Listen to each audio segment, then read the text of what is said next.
16 का क्विज हम लोग अटेंड करने जा रहे हैं एसटीसी का। ठीक है। अब एसटीसी ने क्या किया है कि मॉर्निंग टाइम में वो क्वेश्चन आंसर पूछते हैं, फिर 9 बजे के बाद या 10 बजे के बाद वो दोबारा चेंज कर देते हैं कि क्वेश्चन आंसर क्या है।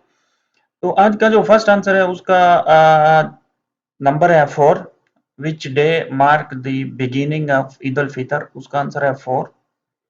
ठीक है, first day of Shawwal. Second जो है वो someone said I will be there in 5 minute, it's mean he is still at home, he will take coffee।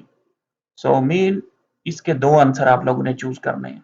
ठीक है, दो आंसर चूज करने हैं। नेक्स्ट आते हैं, इसका क्या आंसर है, great mix with cookies is milk. ठीक है, तो आप लोगों को सीक्वेंस में बता देता हूँ, आप लोगों ने सीक्वेंस में जाना है और कोशिश करनी है 3 सेकंड के अंदर अंदर सॉल्व करना है, या 4 सेकंड।